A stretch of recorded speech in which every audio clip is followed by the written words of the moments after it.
Hey, it's your boy Crypto Expat Live, back with another video. In this video, we're going to talk about mining. We're going to specifically talk about the KDA miners, and now BITMAIN have actually come into the KDA space.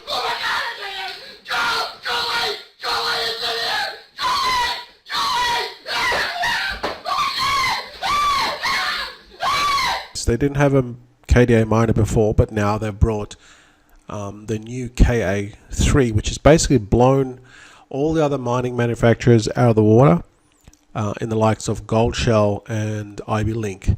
So I want to talk about this. Now, if you're not a miner, you might want to just stick around because you're going to get some really helpful information. And the reason why I talk about mining on this channel is because it is a great way to earn passive income. You just buy a machine, you turn it on, and you can earn passive income 24/7. But there's a couple things that you need to know, and I want to address them in this video. So let's roll that intro and let's get into the video.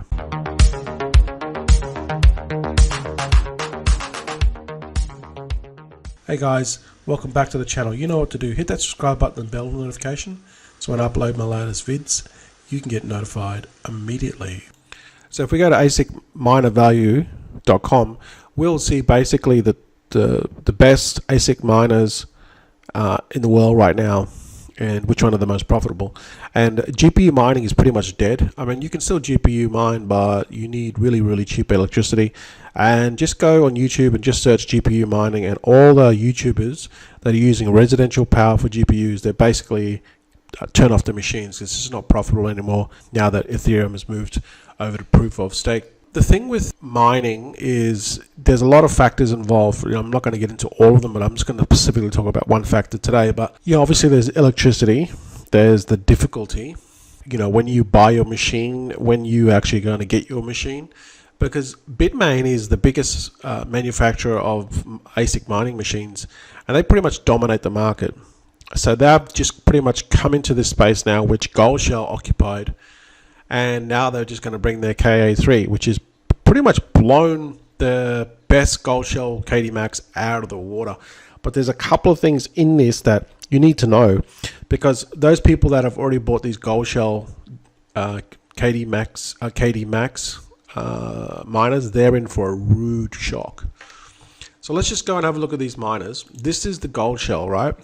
It'll set you back about, the price is dropping now, eight and a half grand. Obviously, you still got to pay for shipping and duties, but let's just say 8 grand, 8.5 grand here, and your ROI is 918 days. Don't worry about the ROI too much because we're in a bear market and KDA is at an pretty much an all-time low. So, in my opinion, it can smash through the all-time high of $27. I firmly believe that. We just have to come to a bear to the next bull markets. I mean, look at the price last time. It was $27.60 at November the 11th, 2021. And what happened on the November the 11th, 2021? Well, Bitcoin was 69,000. So that goes to tell you that once the market recovers and goes back up, which it always historically in the history of crypto or Bitcoin is always gone up. So don't stress too much. If you are been in this space for a long time, you know that this is a great time to be buying up as much as you can.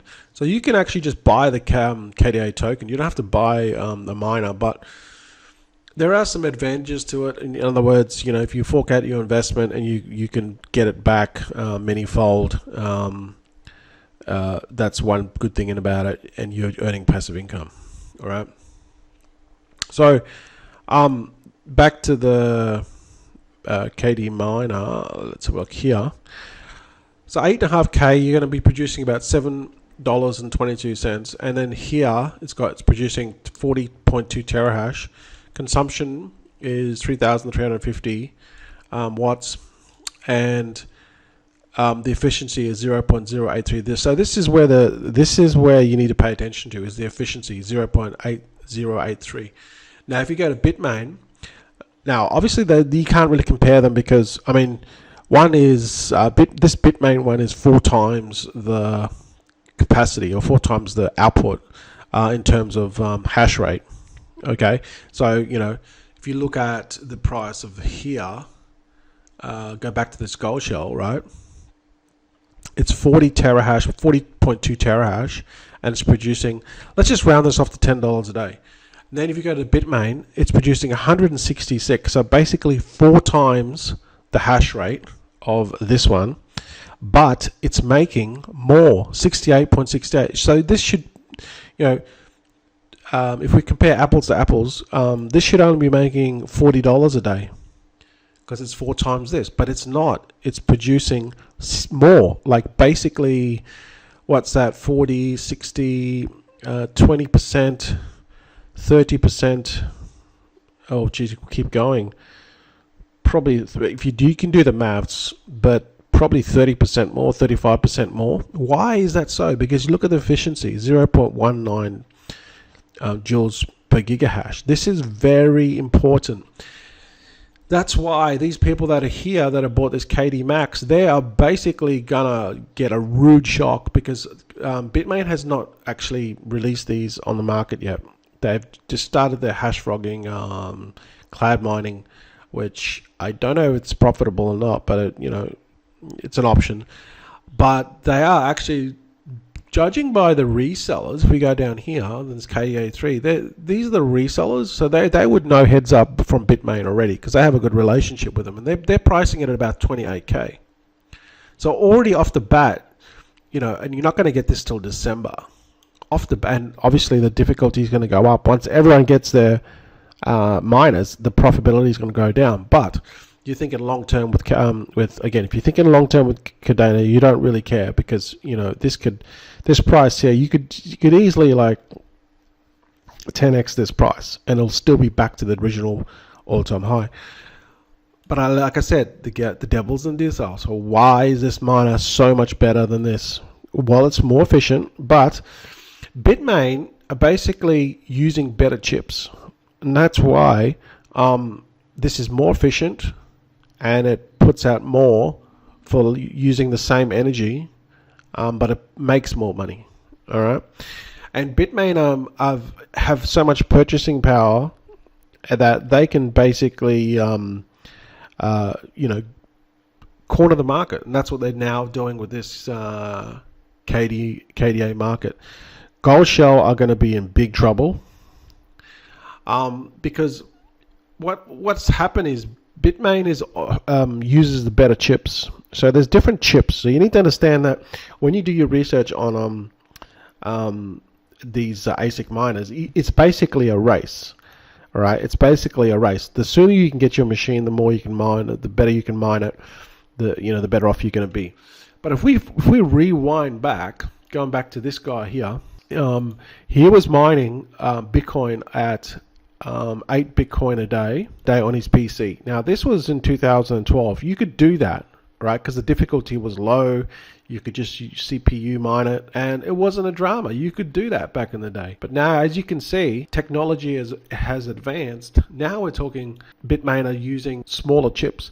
Now, and we're talking in the terms of nanometer chips. So what is the nanometer chips? Let's here, for example, 7 nanometer chip. What is a 7 nanometer chip? When in use with relation to stuff like CPUs and video cards, the term 7 nanometers refers to the size of the transistors involved. The smaller the transistor, the more you can fit into a piece of silicon, and the more powerful and complex that the components built on these transistors are able to be. So, BITMAIN have obviously, they're here on their S19s. They're able to, when these S19s dropped, they were making a ridiculous, the terahash on them, or it was 144 terahash. And back then it was, I think it was like 84 was the best. It wasn't even less than that. And then they dropped this 84 terahash machine. It's because they have these I believe they were using these 5 nanometer chips. All right. And now they're using these high performance chips possibly on their new Antminer.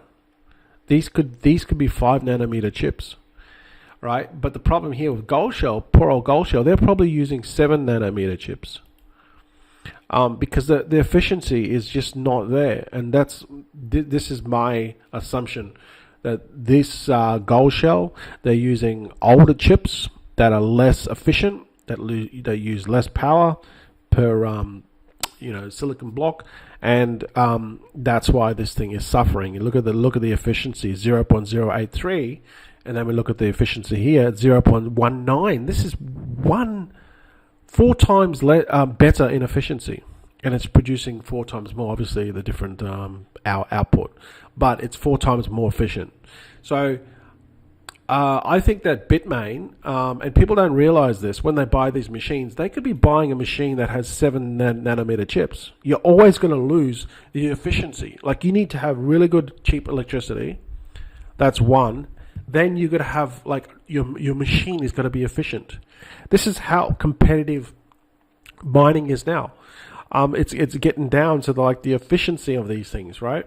Not to mention, you better have cheap power. All right. But here now, Samsung, they're starting their 3 nanometer chip production ahead of TSMC. This is where BITMAIN are getting their chips. TSMC, which is from chip manufacturer, semiconductor chip manufacturer from Taiwan. And now Samsung Electronics said that they're going to actually they're looking at producing a 3 nanometer chips. So what's going to happen?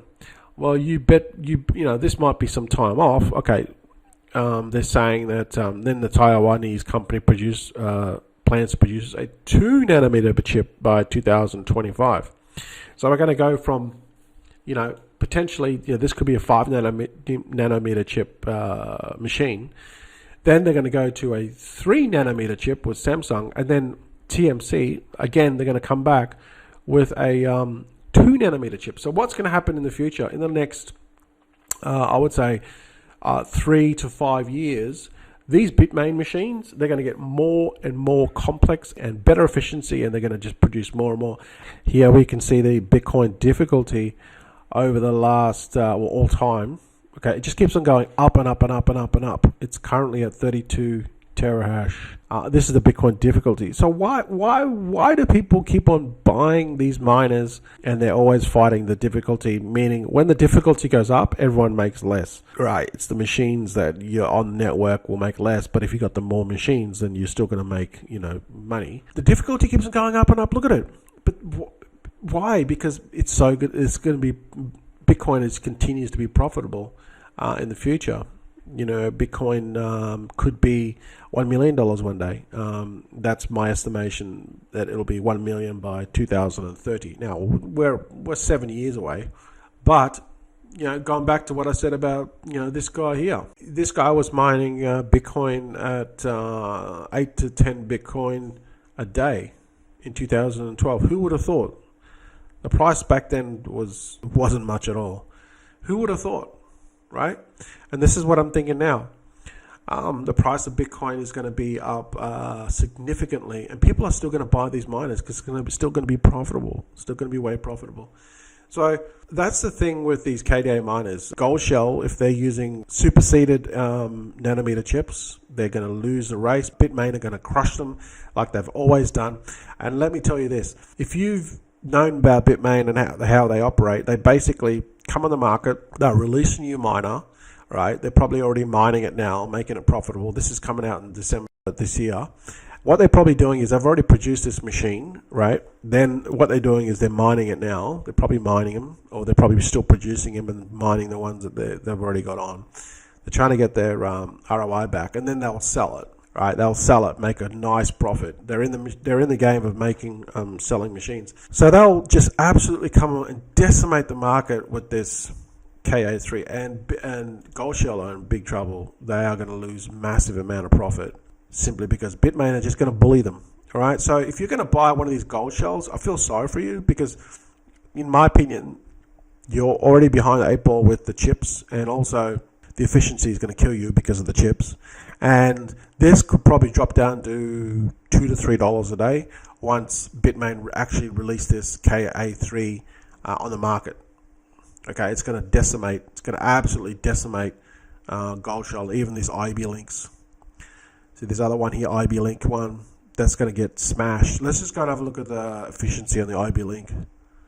So look at the efficiency, it's even worse, 0.1. So these guys are using chips that are, probably 7nm chips, the old chips. That's why they're getting smashed. Again, this machine is probably many years old. That's why, I don't know when this machine came out, but it's still profitable. 600 days, that's still pretty good. But again, once these KA3s hit the market, these are going to get decimated. Okay, even the price of this is not going to be as profitable, but it's still going to be profitable. Okay, it's still going to be profitable. All right, guys, that's my video for today. Just be very careful when you're buying these older machines. You got to know that these chips are going to be superseded chips, old chips, and the new machines will always have the new like 5nm chips, and then there's going to be 3nm chips, and then going to be 2nm chips. Okay. So just BITMAIN, I would just buy from BITMAIN, because BITMAIN are just like, they will just decimate anyone else, and they always have the latest technology. That's why they're the leaders. We'll see what happens in the future. Food for thought. I still think mining is an awesome opportunity. Where can you just buy a machine, earn passive income, and get your ROI back, and then it's all profit. All right, guys, thanks for watching. Please subscribe, and I'll see you guys in the next video.